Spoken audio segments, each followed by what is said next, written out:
नितिन जी, बहुत देर कर दी हुजूर आते आते। ये शाम जो है ये कब से आपका इंतज़ार कर रही थी और जिस काम से आप गए थे वो ज़्यादा इम्पोर्टेंट है।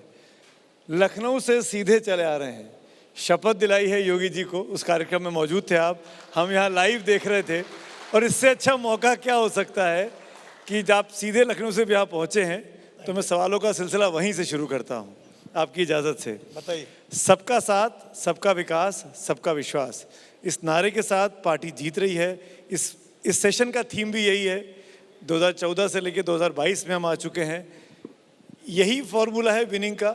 हिंदुत्व का चेहरा, अनुशासन की बात और फ्री का राशन, या ऐसा राशन जो जनता को मदद करता हो।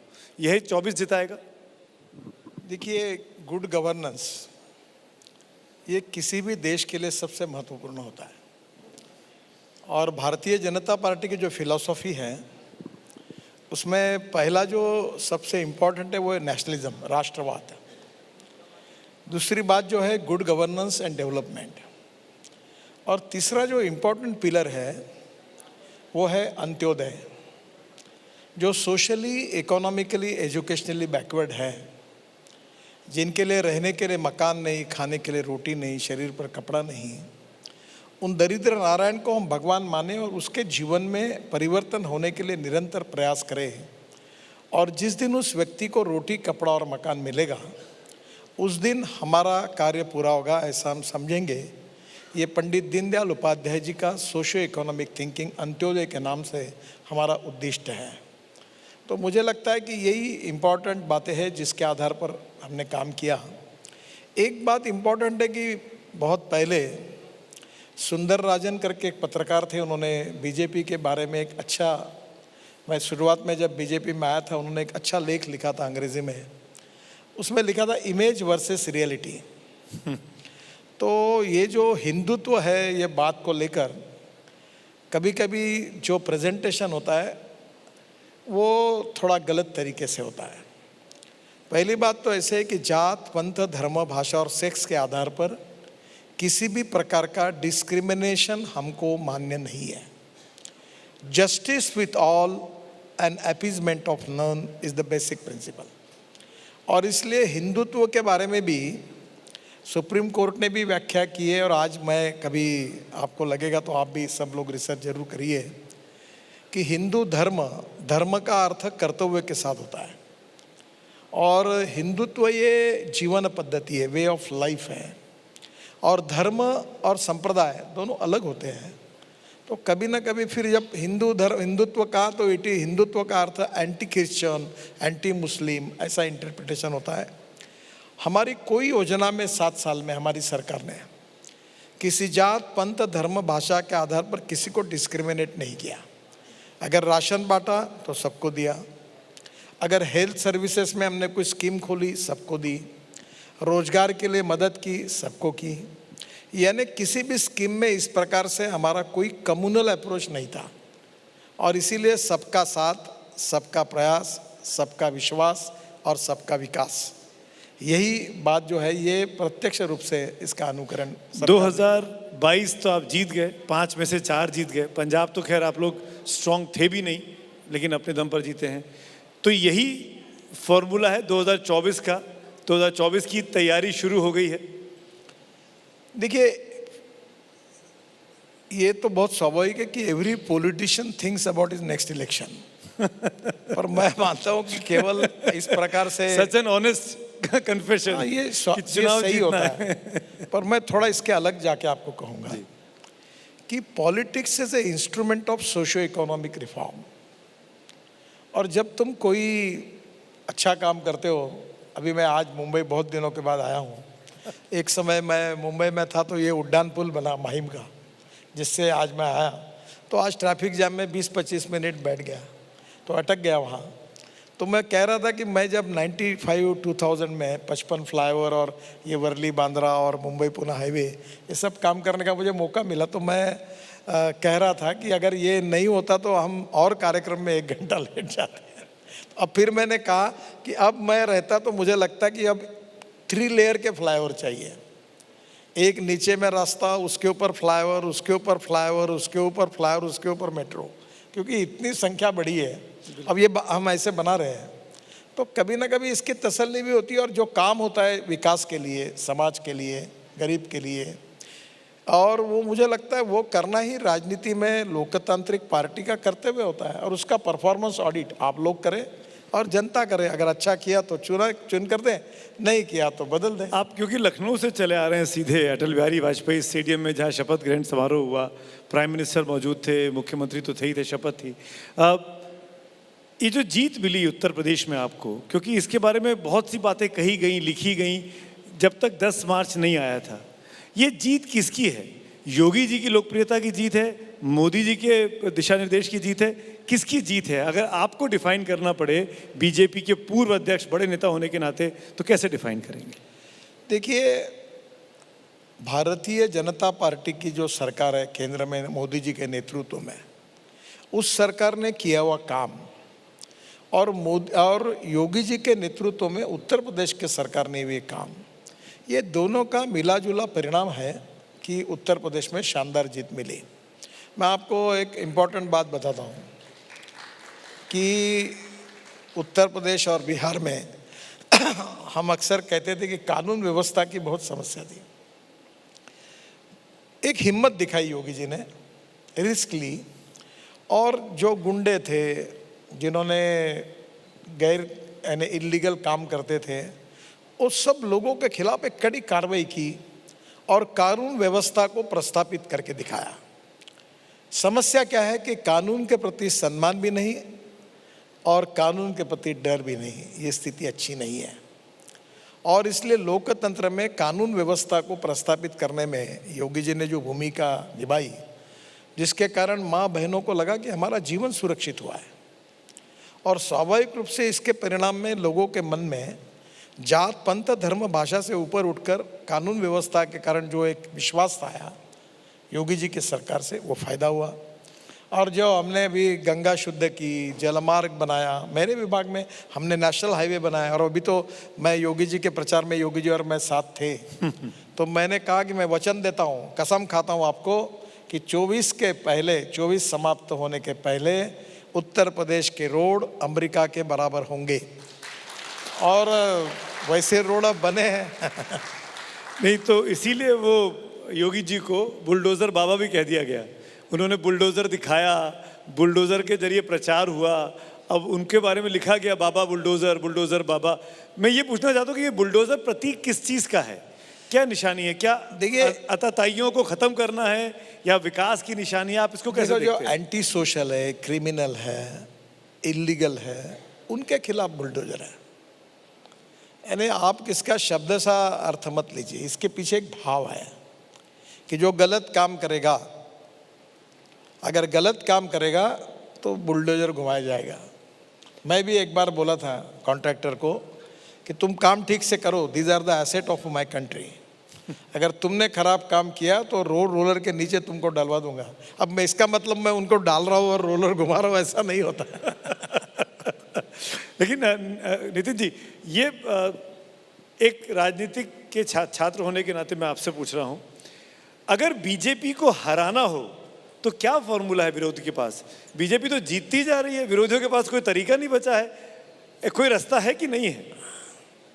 ये बीजेपी को जिताने का मार्ग मैं बता सकता हूँ, हराने का मार्ग जो है उसका काम तो जिनको हराना वो करे। देखो, जीतने वाला मंत्र बताइए ना, ताकि विरोधी सुन ले। नहीं, मैं आपको एक बात बताऊँ, मैं याद करता हूँ मेरे जीवन में, मैं 75 की इमरजेंसी का प्रोडक्ट हूँ। जेपी आंदोलन में मैंने अपनी पढ़ाई में काम कर रहा था, और अचानक फिर मैं राजनीति में जनता पार्टी का लोकतंत्र की लड़ाई हुई 2 साल में। तो मैं बाद में 1980 में एक बार पूना में गया था, तो बीजेपी में मेरी एंट्री हो गई और पहली मीटिंग थी, और उस समय अटल जी भी चुनाव हार गए थे, हमारे केवल 2 आए थे। तो ये जो गदी माडगुळकर करके मराठी के बहुत कवि है बड़े, उनका लड़का वेंकटेश माडगुळकर शायद, वो कांग्रेस के टिकट पर खड़ा था, और पूना के स्टेशन पे उतरने के बाद सुबह 5 बजे महाराष्ट्र एक्सप्रेस में, कभी वो जीवन में वो कभी उदाहरण नहीं, वो प्रसंग नहीं भूलूंगा कि मैं उतर के नीचे जैसे आया तो लक्ष्मणराव मानकर हमारे एक मेंबर ऑफ पार्लियामेंट थे, बड़े सीनियर, वो और मैं आए तो अंधेरे में स्टेशन के बाहर ऑटो रिक्शा लेते समय वो काले दीवारों पर बड़े सफेद अक्षरों में लिखा था, वो मराठी में था। अच्छा, पर्याय पर्याय म्हणून ओरडतात कोण, ज्यांचे लोकसभेत निवडून आले 2। यानी जो पर्याय पर्याय करके चिल्ला रहे थे उनके केवल 2 आए। और बाद में लिखा था अटल जी अडवाणी, हम 2 हमारे 2। यानी ये व्यंग हमारे ऊपर हुआ और तब लोगों ने कहा कि ये पार्टी खत्म हो गई, ये विचारधारा खत्म हो गई। पर उसी स्थिति में हम काम करते रहे। कभी जीत हुई, कभी हार हुई, कभी सम्मान हुआ, कभी अपमान हुआ, कभी उपहास हुआ, पर हम चलते रहे। तो मैं विरोधकों को यही कहूँगा कि राजनीति में कोई हार अंतिम नहीं होती। और एक बात आपको बता दूं जी, उसी समय में मैं जब निराश था कि मैं तो ये पार्टी में आया, इसका कोई भविष्य नहीं, तो डॉक्टर श्रीकांत जिचकार करके मेरे मित्र थे, वो मंत्री थे कांग्रेस के, बहुत अच्छे विद्वान थे। तो उन्होंने कहा नितिन आप अच्छे व्यक्तियों पर आप गलत पार्टी में हो, इसको छोड़ दो। तो मैंने कहा श्रीकांत मैं छोड़ने का सवाल नहीं, क्योंकि मैं कन्विक्शन ओरिएंटेड हूँ। तब मुझे रिचर्ड निक्सन के जीवन को पढ़ने का मौका मिला, एक ने मुझे मित्र ने दिया। उसमें उन्होंने बहुत अच्छी बात कही थी और वो सबके लिए बहुत उपयोगी है। बिजनेस में हो, राजनीति में हो, कोई सर्विस में करियर करते समय हो। उन्होंने कहा था कि the man is not finish when he is defeated, the man is not finish when he is defeated, but he is finish when he quits. युद्ध भूमि में हारने के बाद कोई समाप्त नहीं होता, युद्ध भूमि छोड़कर जब भाग जाता है तब समाप्त होता है। लड़ने वालों ने लड़ते रहना चाहिए, हर लड़ने वाले का एक दिन आता ही है। तो मेरे ख्याल से आपके जो विरोधी हैं वो सुन रहे होंगे ये जीत का फॉर्मूला कि मायूस ना हो, लड़ते रहे, कभी ना कभी तो सुबह आएगी। हमारे देश की समस्या में हम neither leftist nor rightist, we are known opportunist. जिसकी सत्ता है उसमें घुसो, यही काम होता है। ये जो कन्विक्शन वाला होता है ना। जी नितिन जी, इजाज़त से एक सवाल पूछना चाह रहा हूँ। जब सरकार बनी थी 14 में, जब मोदी जी कैंपेन कर रहे थे और यूपीए 2 की सरकार चल रही थी, तब 3 कंट्रोवर्शियल मुद्दे थे बीजेपी के लिए जो बार बार कहे गए, विवादित मुद्दे जिसको हम लोग कहते हैं, मीडिया लिखता है। 370 वो हो गया सॉल्व, ख़त्म कर दिया आपने कश्मीर में, 370 अबॉर्गेट हो गया। मंदिर बन रहा है ऑलमोस्ट, मेरे ख्याल से 24 तक अयोध्या में दिखने भी लगेगा, तैयार हो जाएगा प्रीमाइसेस पूरा। अब बचा uniform civil code. Pushkar Singh Dhami ji ने चुनाव प्रचार में कह दिया कि मैं लेके आऊँगा। कल जब शपथ ली उसके बाद पहली प्रेस कॉन्फ्रेंस उन्होंने इशारा किया कि हाँ इसकी ज़रूरत है देश को। मैं आपसे पूछता हूँ, क्या इस देश को यूनिफॉर्म सिविल कोड लाने के लिए अगले 2 साल में, ये जो 24 का चुनाव है, बीजेपी इसको इशू बनाने वाली है, इस पर काम करने वाली है? देखिए पहली बात तो ऐसी है कि सेक्युलर शब्द का डिक्शनरी मीनिंग होता है पंथ निरपेक्षता। ये सर्वधर्म समभाव कहीं नहीं है और इसलिए सभी धर्मों के साथ समान न्याय होना चाहिए, सबके लिए समान नियम होने चाहिए। ये तो बिल्कुल आवश्यक भी है और ये जो हमारा सेक्युलर कैरेक्टर है कॉन्स्टिट्यूशन का, उसके आधार पर ये नैसर्गिक भी है। पर इसके बारे में पार्टी की अध्यक्ष और हमारी पार्लियामेंट्री बोर्ड और पॉलिसी के बारे में इसका निर्णय करने का अधिकार उनका है। जब उनको उचित लगे उसके बारे में प्रधानमंत्री के नेतृत्व में या पार्टी अध्यक्ष के नेतृत्व में इसके बारे में निर्णय होगा। अभी तक ऐसा कोई निर्णय नहीं हुआ है। आपने क्लियर किया, लेकिन क्योंकि मुख्यमंत्री बोलने लगे तो मुझे लगा कि शायद 24 की तैयारी शुरू हो चुकी है। हम भारतीय जनता पार्टी में बार बार समान नागरिक कायदा की बात करते हैं, तो इसलिए वो लोग उसके अनुरूप कोई लोग बोलते होंगे, पर इसका अंतिम निर्णय का फैसला जो है वो प्रधानमंत्री के नेतृत्व में, पार्टी अध्यक्ष के नेतृत्व में ही होगा। नितिन जी, आपके आने के पहले आपने अभी खुद ही कहा कि आज मुंबई बहुत दिनों के बाद आए हैं। शिपिंग मंत्रालय आपके पास अब है नहीं, पहले तो शिपिंग का बहाना भी था अब तो केवल सड़क और परिवहन है। मैं ये जानना चाह रहा हूँ, सड़क पर चलने वाली गाड़ियाँ जो ट्रैफिक जाम आप झेलते हुए यहाँ तक पहुँचे हैं, पेट्रोल डीजल के दाम जिससे ये चल रही हैं, ये कितने और बढ़ने वाले हैं? हर दिन 80 पैसा बढ़ रहा है बीते 3-4 दिनों से। देखिए हमारे देश है, मैं जानता हूँ, तो कहाँ तक जाएगा?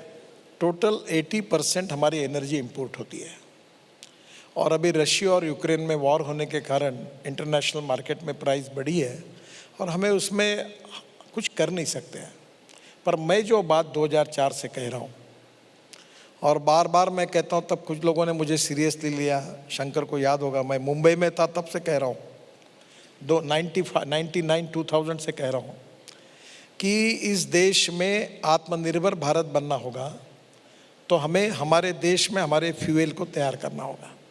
अब आ गया, अभी पेट्रोल के बजाय ethanol, flex engine, Toyota, Hyundai और सुजुकी तीनों ने मुझे कहा है कि 6 महीने के अंदर उनकी गाड़ी आएगी। फिर हीरो, बजाज और टीवीएस तीनों ने उनकी 2 व्हीलर तैयार कर ली है। 100% पेट्रोल और 100% बायो इथेनॉल।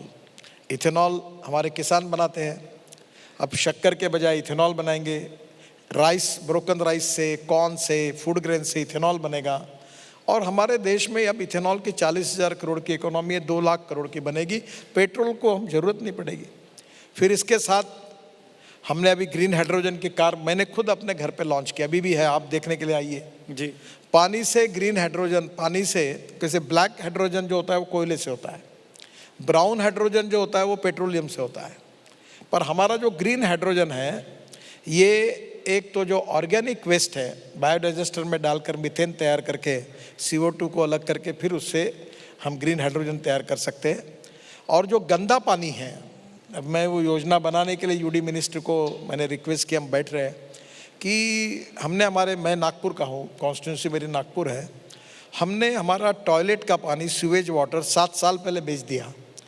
आपको आश्चर्य लगेगा कि टॉयलेट का पानी बेचकर 325 करोड़ रुपए साल में कमाने वाली हमारी महानगर पालिका है। अब उस पानी में हम लोग सोलर, रूफटॉप सोलर और विंड लगाएंगे, क्योंकि 70% कॉस्ट ग्रीन हाइड्रोजन में पावर की है। और इलेक्ट्रोलाइज़र हमारे इंजीनियर बनाने लगे। अभी मैं बेंगलोर में एक उद्घाटन के लिए जाने वाला था, हमारे अमेरिका से में जो इंजीनियर उन्होंने बनाया, देश में बड़े प्रमाण पर स्टार्टअप बना रहे हैं इलेक्ट्रोलाइजर्स, और वो 1 करोड़ 20 लाख शायद कम भी हो जाएगा। और उसके कारण ग्रीन हाइड्रोजन तैयार होगा और उसको कॉम्प्रेस करने के लिए जो जनरेटर चाहिए वो इथेनॉल का होगा। और ग्रीन हाइड्रोजन पर इतना अच्छा फ्यूल है कि हमारी टेक्सटाइल इंडस्ट्री, हमारी सीमेंट इंडस्ट्री, हमारी केमिकल इंडस्ट्री, हमारी ट्रक, बसेस, गाड़ियाँ चलेगी। और आखिर में आपको बात बताता हूँ, ये भी बहुत इंपॉर्टेंट, मुझे बहुत बार आप लोग पूछते थे कि चार्जिंग स्टेशन कहाँ है, इलेक्ट्रिक कैसे होगा, ये होगा। तो जैसे अब तो ये हमारे देश में सवाल पूछना आपका काम ही है, फिर अंडा पहले कि आमलेट पहले होता ही है। अब आपको मैं बताता हूँ, इलेक्ट्रिक बस 1200% राइज, स्कूटर, अभी इलेक्ट्रिक कार का वेटिंग लिस्ट हो गया, मेरे पास लोग आते हैं।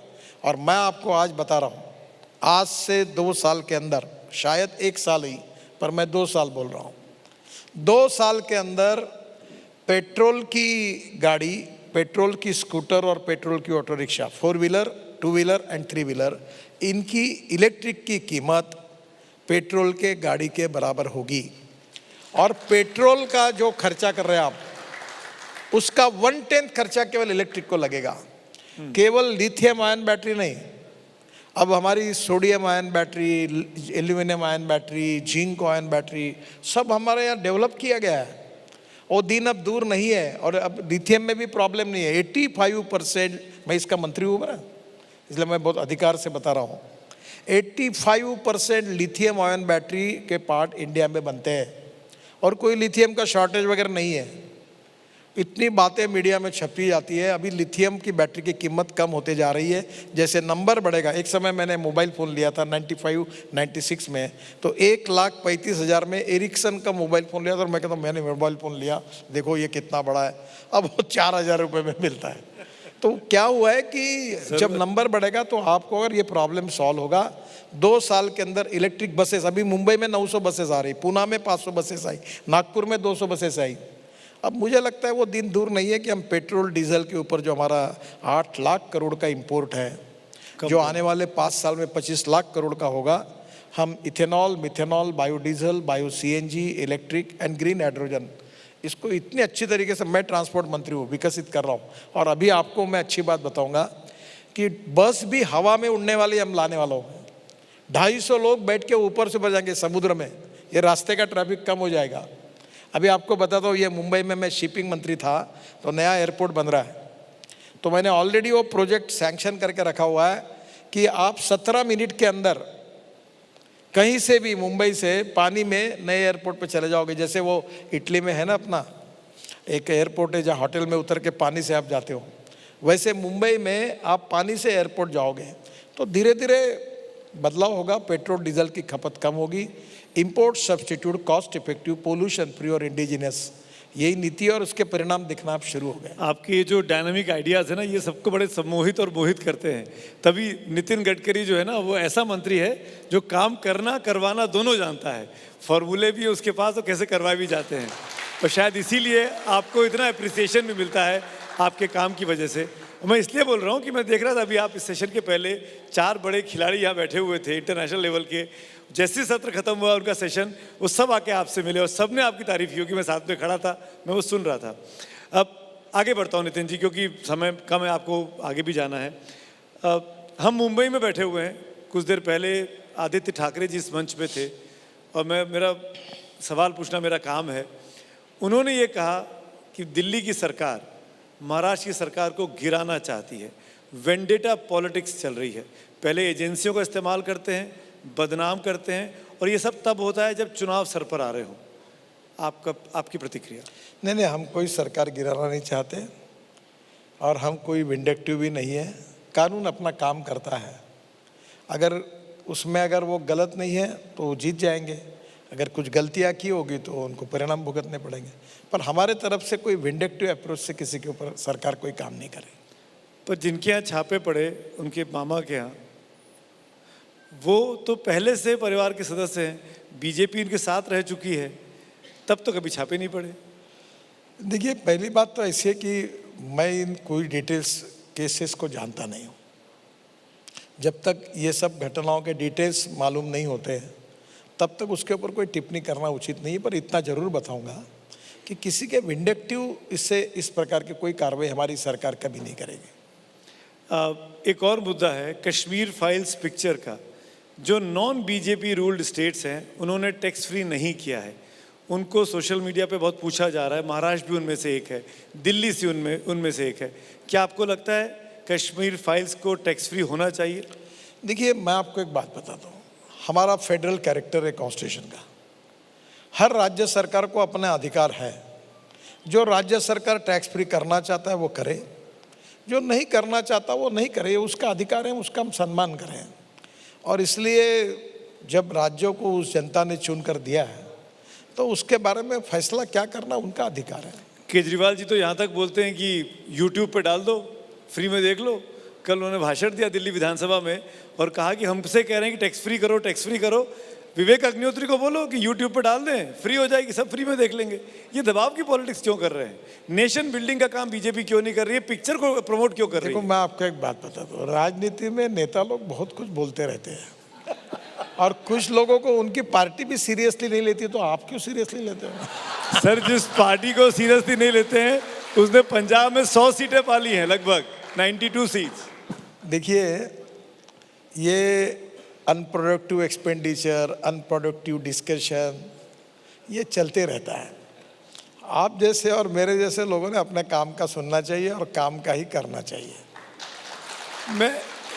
मैं ये इसलिए बोल रहा था आपसे कि ये पहली ऐसी पार्टी, आम आदमी पार्टी, जो है तो राज्य की पार्टी, पर 2 राज्यों में उसकी सरकारें हो गई, दिल्ली भी हो गया, पंजाब भी हो गया, और अब उनकी महत्वाकांक्षा और राज्यों तक बढ़ने की है। वो गुजरात में चुनाव आ रहे हैं, वहाँ लड़ना चाहते हैं, हिमाचल में चुनाव आ रहे हैं, वहाँ लड़ना चाह रहे हैं, 2024 को लेकर भी तैयारियां शुरू कर दी है। क्या केजरीवाल राष्ट्रीय राजनीति में एक ऑल्टरनेट है? देखिए, पहली बात तो मैं गोवा में था और गोवा के राजनीति को नज़दीक से देखता हूँ। मैं आपको बताऊँ, केजरीवाल भी पूरे देश भर लड़े और तृणमूल कांग्रेस भी देश भर लड़े और 4 रीजनल पार्टियां भी लड़े और उनके बीजेपी विरोधी मतदानों का डिवीजन कर दे और हमें जीतने का मार्ग आसान कर दे। तो ये एक और फॉर्मूला दे रहे हैं नितिन जी विरोधियों को कि सब एक हो जाओ, तो बीजेपी को मुश्किल होती है। नहीं, देखो, बीजेपी में अभी चुनाव क्या होता है, एक वोटर बीजेपी को जिताने के लिए वोट देता है और एक वोटर बीजेपी को हराने के लिए वोट देता है। तो ये जब हमको हराने वाले वोटर डिवीजन कर देते हैं तो हमारा फायदा होता है। तो ये केजरीवाल जी डायरेक्ट इनडायरेक्ट अगर पूरे देश में चुनाव लड़ेंगे तो हम उनका स्वागत करेंगे, उनको शुभकामनाएं देंगे और जाए और कांग्रेस के वोट डिवाइड करेंगे। क्योंकि आप कंस्ट्रक्टिव राजनीति की बात करते हैं नितिन जी। एक आज घोषणा की पंजाब के नए मुख्यमंत्री भगवंत मान साहब ने एक एमएलए को एक पेंशन मिलेगी, वहाँ पर जितनी बार आप एमएलए बन के जाते हो उतनी आपको पेंशन मिलती है। उन्होंने कहा कि पंजाब के सरकारी खजाने पर अतिरिक्त बोझ पड़ रहा था, पंजाब में बहुत स्थिति बुरी थी, तो उन्होंने आज को कह दिया एक बार एमएलए एक तनख्वाह फिक्स, एक पेंशन फिक्स। ये फॉर्मूला अच्छा है नहीं है?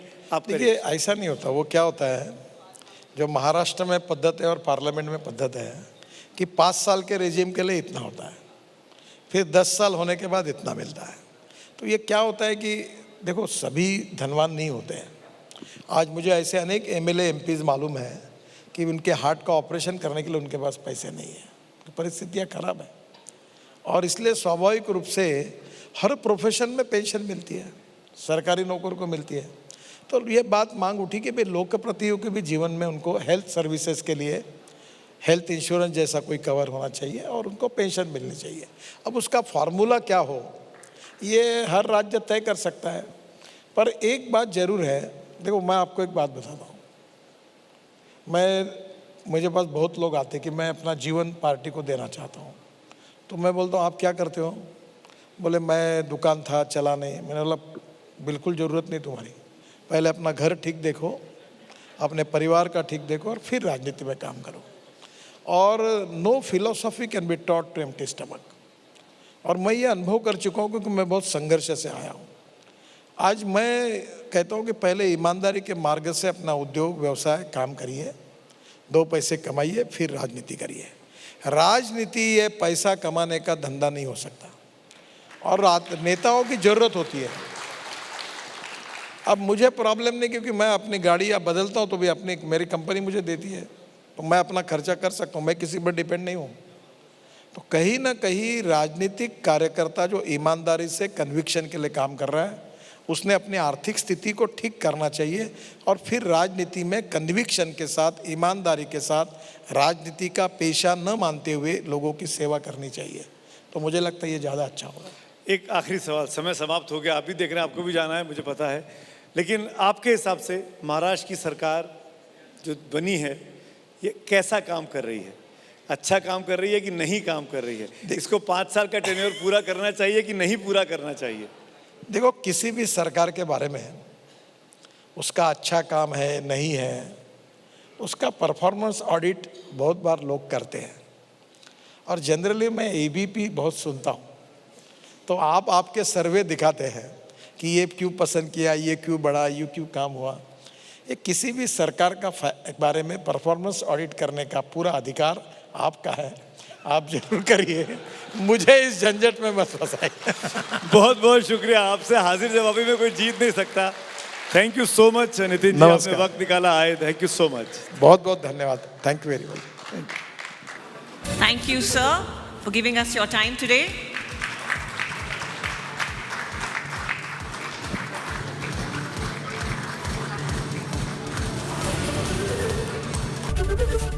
एबीपी माझा, उघडा डोळे बघा नीट.